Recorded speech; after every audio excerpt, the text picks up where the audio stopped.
Trump descarta a presença militar dos Estados Unidos na Ucrânia. Caroline, thanks so much. So a couple of questions regarding the status of these peace talks. Obviously, we saw the President and President Putin there in Anchorage. We saw the world leaders here yesterday with this summit. We've heard phrases like coalition of the willing. We've also heard Article 5-like guarantees.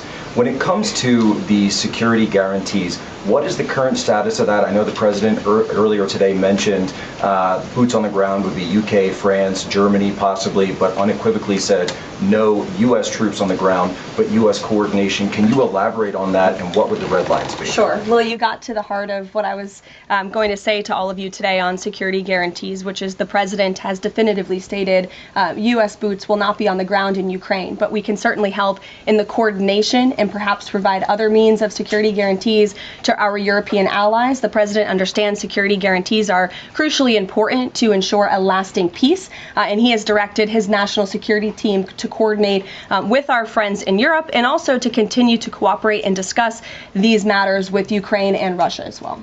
Caroline, now have the Russians responded at all? I know we spoke with President Putin last night. What has been their response? Because we've heard some reports from the Kremlin and others saying they're unequivocally against NATO troops on the ground. Well, look, the President continues to have these conversations with both leaders. Those conversations took place in Anchorage, Alaska, again yesterday with the Europeans and President Zelensky, and he has directed his team to come up with a framework for these security guarantees that can be acceptable to help ensure a lasting peace and end this war. And then just last question real quick on this.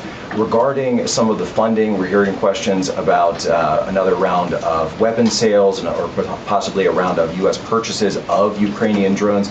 Will that money be funded by the U.S. taxpayers? Are we finally going to see an end to the U.S. taxpayer-funded, seemingly endless mandate for these foreign wars? Well, the President is very sensitive to the needs of the American taxpayer, and immediately upon entering office back in January, he made it very clear that we're not going to continue writing blank checks to fund a war very far away, which is why he came up with a very creative solution to have NATO purchase American weaponry, because it is the best in the world, and then to backfill the needs of the Ukrainian army and the Ukrainian people and their military. So that's the solution the President has came up with. We'll continue to see that forward. As for any additional sales, I'll have to defer you to the Department of Defense. Thanks so much. Thanks, Jack. Kelly.